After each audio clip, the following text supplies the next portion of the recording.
देवशयनी ग्यारस की पावन कथा। नमस्कार।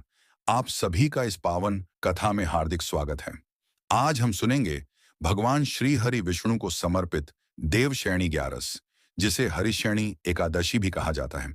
आइए सुनते हैं इस पावन व्रत की कथा। बहुत समय पहले सूर्यवंशी राजा मांधाता पृथ्वी पर राज्य करते थे। वे अत्यंत धर्मात्मा, न्यायप्रिय और प्रजावत्सल राजा थे।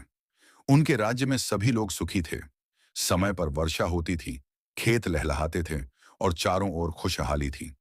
लेकिन एक वर्ष ऐसा आया जब वर्षा नहीं हुई। लोगों ने सोचा कि अगले वर्ष वर्षा हो जाएगी, परंतु दूसरा वर्ष भी सूखा बीत गया।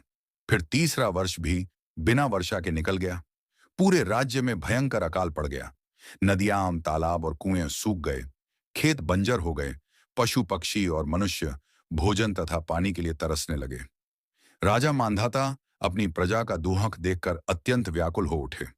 उन्होंने सोचा, यदि मेरी प्रजा दुखी है तो मेरा राजा होना व्यर्थ है। अवश्य ही इस संकट का कोई कारण और कोई उपाय होगा। समाधान की खोज में राजा वन की ओर चले गए। अनेक आश्रमों में घूमते हुए वे महान तपस्वी महर्षि अंगिरा के आश्रम पहुंचे। राजा ने विनम्रता पूर्वक प्रणाम किया और अपनी पूरी व्यथा सुनाई। महर्षि अंगिरा ने ध्यान लगाया और बोले, हे राजन, इस संकट से मुक्ति का एक ही उपाय है। आप आषाढ़ शुक्ल पक्ष की देवशयनी एकादशी का व्रत पूरे राज्य के साथ श्रद्धा और भक्ति से करें।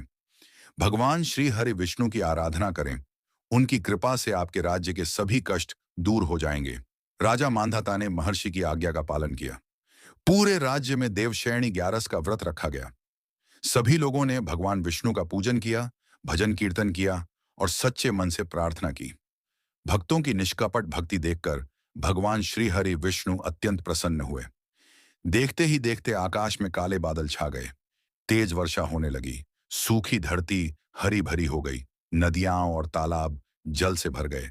खेतों में फिर से हरियाली लौट आई और पूरे राज्य में सुख, शांति और समृद्धि का वातावरण बन गया। तभी से यह मान्यता है कि देवशयनी ग्यारस का व्रत अत्यंत फलदायी है। इस दिन से भगवान विष्णु योग निद्रा में चले जाते हैं और 4 महीने बाद देवउठनी एकादशी के दिन जागते हैं। जो भक्त श्रद्धा, विश्वास और सच्चे मन से इस व्रत को करता है, कथा सुनता है और भगवान श्री हरि विष्णु का स्मरण करता है, उसके जीवन के संकट दूर होते हैं, परिवार में सुख समृद्धि आती है और भगवान की कृपा सदैव बनी रहती है। इसी मंगल कामना के साथ कथा यहीं पूर्ण होती है। बोलिए भगवान श्री हरि विष्णु भगवान की जय। देवशयनी एकादशी माता की जय। जय श्री हरि।